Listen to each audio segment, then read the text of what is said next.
आज की क्लास में हम परमाणु, अणु, परमाणु क्रमांक, परमाणु भार, समस्थानिक, समभारिक और धातु अधातु जैसे महत्वपूर्ण जो टॉपिक हैं उनका अध्ययन करेंगे। इनमें अब हम स्टार्ट करते हैं अपना जो टॉपिक है परमाणु। हमें आज क्या पढ़ना है? परमाणु। तो परमाणु पहले जानते हैं। जो परमाणु होते हैं वो 3 कणों से मिलकर बने होते हैं। इनमें इलेक्ट्रॉन, प्रोटॉन और न्यूट्रॉन होता है। परमाणु का जो केंद्र होता है वो प्रोटॉन और न्यूट्रॉन से मिलकर बना होता है, यानी कि केंद्र में प्रोटॉन और क्या होंगे? न्यूट्रॉन। और इलेक्ट्रॉन जो होता है वो बाहर की ओर चक्कर लगाता है। इनमें जो इलेक्ट्रॉन पर आवेश होता है वो माइनस का होता है और प्रोटॉन पर जो आवेश होता है वो प्लस का होता है। यहाँ तक क्लियर हुआ? अब देखते हैं कि जो परमाणु संख्या या परमाणु क्रमांक या एटॉमिक नंबर क्या होता है और इसको किससे इंडिकेट करते हैं। तो जो एटॉमिक नंबर होता है इसको हम जेड से इंडिकेट करते हैं। यहाँ पे एक एग्जांपल लेते हैं। जैसे अगर हम देखना चाहें तो यहाँ पर कार्बन का परमाणु क्रमांक कितना होता है? 6। इसका परमाणु भार एटॉमिक वेट कितना होता है? 12। तो अगर इसको सिंबॉलिक रूप में अगर हम लिखना चाहें तो जो परमाणु भार होता है, परमाणु क्रमांक को हम क्या लिखेंगे? जेड से। अगर ये हमारा हो गया सिंबल तो परमाणु क्रमांक जेड हो गया। और जो परमाणु भार होता है इसे एटॉमिक वेट कहते हैं, तो इसे ए से इंडिकेट कर देते हैं। तो आपको ये भी याद रखना है। तो कार्बन का परमाणु क्रमांक कितना होता है? कार्बन का परमाणु क्रमांक होता है 6 और इसका परमाणु भार कितना होता है? इसका परमाणु भार होता है 12। अब देखते हैं हम आगे परमाणु क्रमांक और परमाणु भार। यहाँ पे एक फॉर्मूला बनता है, वो आपको जानना है कि जो परमाणु भार होता है, एटॉमिक जो वेट होता है वो किसके बराबर होता है। तो आप बताएंगे कि जो प्रोटॉन और न्यूट्रॉन की जो संख्या होती है इनको अगर टोटल कर दें तो वो हमारे परमाणु भार के बराबर हो जाता है। फिर देखते हैं हम नेक्स्ट हमारा पॉइंट है कि समस्थानिक, जिन्हें आइसोटोप्स कहते हैं, ये समस्थानिक क्या होते हैं? हिंदी में इसकी परिभाषा देखेंगे, उसमें देखेंगे कि ऐसे जो एलिमेंट होते हैं जिनका क्या हो? एटॉमिक नंबर कैसा हो? समान। और एटॉमिक वेट कैसा हो? अलग अलग। जिनका परमाणु क्रमांक समान हो और परमाणु भार कैसा हो? भिन्न भिन्न, यानी कि अलग अलग हो, उसे ही हम क्या कहेंगे? उसे हम समस्थानिक कहते हैं। जैसे 1H1 को हम प्रोटियम कहते हैं, 1H2 को ड्यूटेरियम कहते हैं और 1H3 इसको हम ट्राइटियम कहते हैं। क्या कहते हैं? इसे हम ट्राइटियम कहेंगे। क्लियर हुआ? तो ये किसके समस्थानिक हो गए? ये हाइड्रोजन के तीनों समस्थानिक हैं। अब यहाँ पर आगे देखते हैं हम आइसोटोप में। यहाँ पर एक ड्यूटेरियम D2 दे रखा है, इसे भारी जल भी कहते हैं। ये बहुत ही इम्पोर्टेंट होता है। जो भारी जल D2 होता है ये बहुत ही ज़्यादा इम्पोर्टेंट होता है। जो भारी जल है इसकी जो खोज है वो SC, ठीक है, यूरे ने इसकी खोज की थी। इसका जो बॉइलिंग पॉइंट होता है भारी जल का 101 डिग्री होता है और मेल्टिंग पॉइंट ये होता है 3.8 डिग्री। क्लियर हुआ? इसका जो यूज होता है भारी जल का, जिसे ड्यूटेरियम ऑक्साइड भी कहते हैं, इसका जो भारी जल का जो यूज होता है वो नाभिकीय क्रियाओं में मंदक के रूप में करते हैं। इसका यूज आपको याद रखना है। किस में करते हैं? भारी जल का जो यूज होता है वो नाभिकीय अभिक्रियाओं में मंदक के रूप में। ट्राइटियम 1H3 अभी बताया था, ये हाइड्रोजन का क्या है? समस्थानिक है। अब हम बात करेंगे समभारिक। जब हमने समस्थानिक पढ़ ली है, अब हमें क्या देखना है? समभारिक। तो समभारिक में सबसे पहले हमें देखना है कि समभारिक क्या होते हैं। ठीक है, सम एटॉमिक मास बट क्या होना चाहिए? Same atomic mass but atomic number कैसा होना चाहिए? डिफरेंट। यानी कि ये पदार्थ जिनका परमाणु भार कैसा हो? समान हो। परमाणु भार कैसा होना चाहिए उसका? परमाणु भार हमेशा समान हो और परमाणु क्रमांक जो होता है जेड होता है वो बेशक अलग अलग हो, अलग अलग ही होता है। तो ऐसे जो एलिमेंट होते हैं उन्हें हम समभारिक के अंतर्गत रखते हैं। इसमें देखेंगे आप जैसे 18 Ar40, 19 के पोटेशियम 40 एंड 20 Ca40, यानी कि इसमें जो आर्गन 18 है लेकिन परमाणु इसका भार 40 ही है। इसमें पोटेशियम 19 देख रहे हो लेकिन इसका परमाणु भार कितना है? 40 ही है। इसमें कैल्शियम, इसका भी परमाणु भार 40 ही है। यानी कि ये तीनों के तीनों जो एग्जाम्पल हैं ये हमारे समभारिक के हैं, क्योंकि ऊपर क्या होता है परमाणु भार, और तीनों के परमाणु भार कैसे हैं, समान है।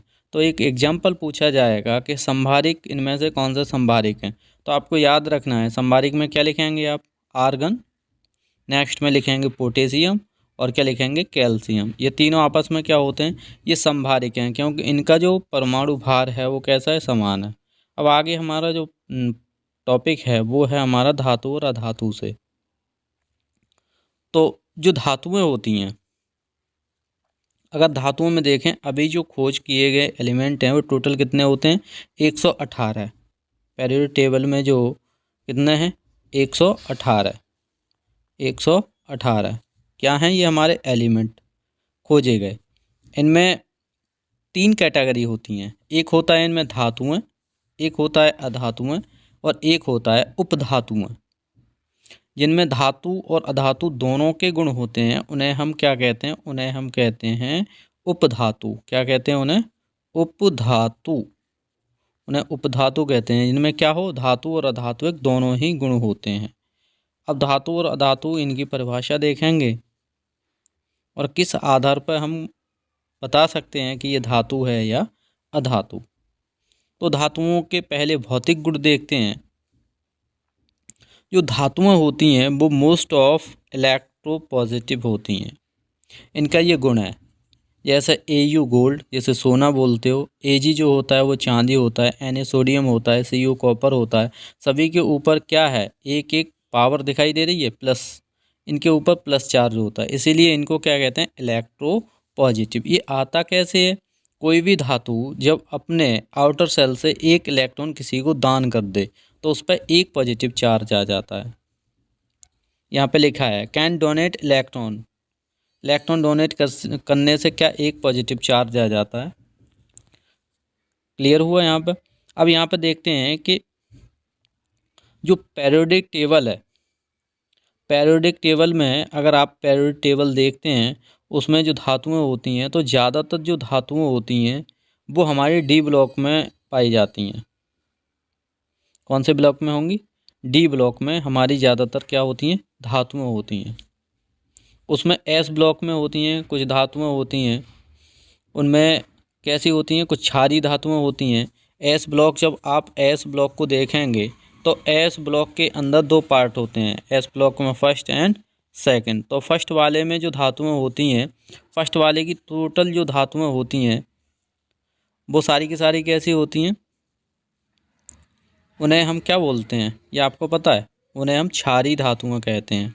उन्हें क्या कहते हैं हम, उन्हें कहते हैं हम क्षारीय धातुएं। कौन सी कहते हैं, क्षारीय धातुएं। और जो सेकंड इसका वर्ग है इसको क्या कहते हैं, इन्हें क्षारीय मृदा धातुएं कहते हैं। तो दोनों को आपको याद रखना है। एस ब्लॉक का जो फर्स्ट पार्ट होता है उन्हें क्षारीय धातुएं कहते हैं, एस ब्लॉक का जो सेकंड पार्ट होता है उसे क्षारीय मृदा कहते हैं। एस ब्लॉक की जो फर्स्ट पार्ट में आपने देखा होगा हाइड्रोजन, लिथियम, सोडियम, पोटेशियम, ये सारी की सारी कौन सी होती हैं, यही सारी की सारी क्षारीय धातुएं होती हैं। नेक्स्ट में आप सेकंड पार्ट की भी इसी टाइप से आप देखना। अब इसमें देखते हैं कि जो कुछ ऐसी धातुएं होती हैं जो सबसे ज़्यादा यूज में आने वाली धातुएं होती हैं, इन्हें हिस्टोरिक मेटल कहते हैं, ऐतिहासिक धातुओं कहते हैं। जैसे कॉपर, आयरन, स्टैंसियम, Au गोल्ड और Ag सिल्वर, जिसे चांदी कहते हैं। इसमें टोटल जो पीरियोडिक टेबल में जो धातुएं हैं वो अभी कितनी है, 90। इसमें एक क्वेश्चन आता है कि ऐसी कौन सी धातु है जो सॉलिड स्टेट में नहीं पाई जाती है। तो आप बताएंगे जो मरकरी होती है ये सॉलिड स्टेट में नहीं पाई जाती है, और जो गैलियम होता है इसको भी रूम टेम्परेचर पर ये सॉलिड स्टेट में नहीं होती है। धातुएं जो होती हैं वो मैलेबल होती हैं, आघात वर्धनीय होती हैं। कैसी होती हैं, आघात वर्धनीयता इनके अंदर होती है। कैसे होती है आघात वर्धनीयता, अगर आप किसी मेटल को पीटते हैं तो क्या करेगी, वो एक पतली सी फॉइल में कन्वर्ट हो जाएगी। जैसे आप फॉइल पेपर कहते हो, ये शीट जो आप बना सकते हो, इसी करैक्टर को हम मैलेबल करैक्टर बोलते हैं। ये धातुओं का गुण होता है, अधातुएं ऐसा नहीं करती हैं। इसके आगे हम देखते हैं। अब इसमें देखते हैं कि सर्वाधिक जो मैलेबल धातु होती है वो कौन सी होती है। सर्वाधिक मैलेबल धातु क्या होती है, वो होती है Au, सोना। सबसे ज़्यादा कैसे होती है, मैलेबल सोना होती है। उसके बाद क्या होता है, फिर होता है हमारा चांदी, फिर क्या होता है, फिर एल्यूमिनियम होता है, और लास्ट में क्या आता है हमारा, लास्ट में आता है कॉपर। ये आपको याद रखना है क्रम। उसके बाद तन्यता की बात करेंगे तो जो धातुएं होती हैं उनमें एक गुण होता है तन्यता का, यानी धातुओं को खींचने पर एक पतला तार बनाया जा सकता है। ये जो गुण होता है इसको डक्टिलिटी कहते हैं। क्या कहते हैं, डक्टिलिटी। तो डक्टिलिटी किस में होती है, धातुओं में होती है। अगर हम देखें तो 1 ग्राम ये सोना ले लें तो उसमें लगभग 2 किलोमीटर लंबाई का, 2 किलोमीटर लंबाई का हम तार खींच सकते हैं। ये जो गुण होता है वे हमारे सोने में पाया जाता है। तो जैसे हमने अभी मैलेबिलिटी पढ़ी उसी टाइप से हम डक्टिलिटी भी देखें तो सर्वाधिक डक्टाइल जो हमारा एलिमेंट होता है वो होता है सोना, उसके बाद चांदी, उसके बाद कॉपर, और फिर क्या होता है, एल्यूमिनियम होता है। तो आपने देखा होगा अभी हमने बताया कि सोने से 1 ग्राम में कितना खींच सकते हैं हम, 2 किलोमीटर लंबाई तक का तार बना सकते हैं। तो ये सर्वाधिक कैसा होता है, डक्टिलिटी वाला एलिमेंट होता है। ठीक, अब आगे देखते हैं। आगे हम देखेंगे कि जो धातुएं होती हैं वो good conductor of the electricity होता है। इसीलिए जो हमारे घरों में या कहीं भी जो वायर लगे होते हैं वो सब के सब किसके होते हैं, मेटल के बने होते हैं। क्योंकि मेटल क्या होता है, मेटल हीट और इलेक्ट्रिसिटी दोनों का गुड कंडक्टर होता है। और इसमें भी देखा जाए तो best good conductor of the heat and electricity क्या होता है, हमारा सिल्वर, चांदी होता है। ठीक है, जो लेड पीवी होता है, जो पीवी होता है, पीवी जो शीशा जिसे लेड बोलते हैं, is only the metal in periodic table that is a bad conductor of the electricity. हमारी पीरियोडिक टेबल जो होती है उसमें जो शीशा होता है जिसका सिंबल क्या होता है, पीवी। आपको याद रखना है पीवी क्या होता है, पीरियोडिक टेबल में बैड कंडक्टर होता है मेटल के अंदर, और गुड कंडक्टर हम किसको मानते हैं, चांदी को। ये आपको दोनों ही पॉइंट याद रखने हैं। अब देखते हैं जो मेटल होते हैं वो सोनर यानी कि धातुएं जो होती हैं गिरने पर खनक की आवाज़ उत्पन्न करती हैं। तो आवाज़ उत्पन्न करने के कारण ही हम धातुओं की क्या बनाते हैं, घंटी बनाते हैं। धातुएं जैसे आपने देखा होगा बर्तन किचन में रखे हुए हैं, बाई चांस आपके हाथ से गिलास छूट गया तो एक साउंड क्रिएट करता है। तो जो साउंड क्रिएट होती है वो साउंड धातुओं में जो सोनरिटी है इसके कारण इसमें आवाज़ उत्पन्न होती है। ठीक है, नेक्स्ट आपने देखा होगा धातुएं होती हैं उनमें चमक भी होती है। तो आप जब नए बर्तन लाते हैं, नई ज्वेलरी लाते हैं, उसमें बहुत सारी चमक होती है। तो चमक का जो करैक्टर होता है वो किसके कारण होता है, आपको समझ में आ ही गई होगी कि धातुओं में क्या होती है, चमक होती है। धातुओं का क्या है, भौतिक गुण है। धातुएं सामान्यतः कठोर होती हैं, परंतु एक धातु आपको याद रखना है जिसे सोडियम कहते हैं, इसका एटॉमिक नंबर भी आपको याद रखना है। सोडियम का एटॉमिक नंबर कितना होता है, 11। इस पर एक पॉजिटिव चार्ज होता है। तो जो धातुओं में आप देखेंगे कि जो सॉफ्ट धातु होती है वो सोडियम और पोटेशियम, ये दोनों ऐसी धातुएं हैं जो मुलायम होती है, इन्हें चाकू से भी काटा जा सकता है। उसमें भी सर्वाधिक जो मुलायम होगी वो सोडियम, देन उसके बाद क्या होगी, पोटेशियम। ये दोनों ही पॉइंट आपको याद रखने हैं। तो दोनों धातुओं में क्रियाशीलता देखेंगे तो सोडियम और पोटेशियम दोनों में सबसे जो क्रियाशील धातु होती है वो पोटेशियम होती है। क्या आपको याद रखना है, पोटेशियम। पोटेशियम कैसे होती है, सर्वाधिक क्रियाशील धातु होती है। और क्रियाशीलता के कारण सोडियम और पोटेशियम जो होता है इन्हें मिट्टी के तेल में, पोटेशियम सोडियम को हम किस में रखते हैं, मिट्टी के तेल में। क्योंकि ये क्या करता है, ये रिएक्ट कर जाता है, जल से तो सोडियम की रिएक्शन होती है।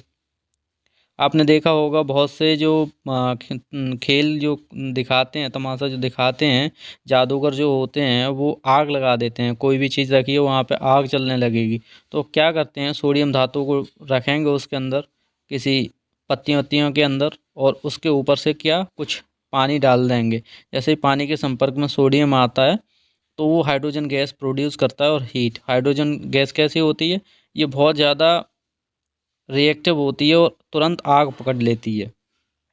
इससे उसमें आग लग जाती है। तो ये दिखाया जाता है, आपने भी देखा होगा।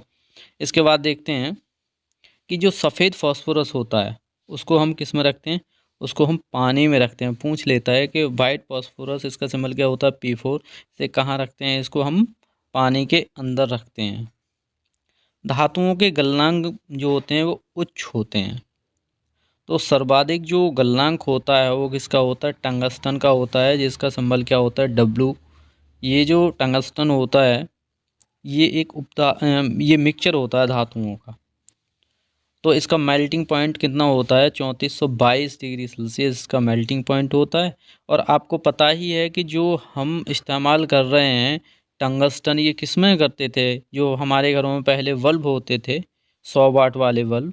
तो 100 वाट वाले जो बल्ब होते थे उनके अंदर जो फिलामेंट लगा होता था, आपने बल्ब देखा होगा, बल्ब के अंदर क्या होता था, एक फिलामेंट होता था। ये फिलामेंट ही किसका होता था, ये टंगस्टन धातु का होता था। इसका बनाने का मुख्य कारण क्या था, क्योंकि इसका मेल्टिंग पॉइंट कैसा होता है, हाई होता है।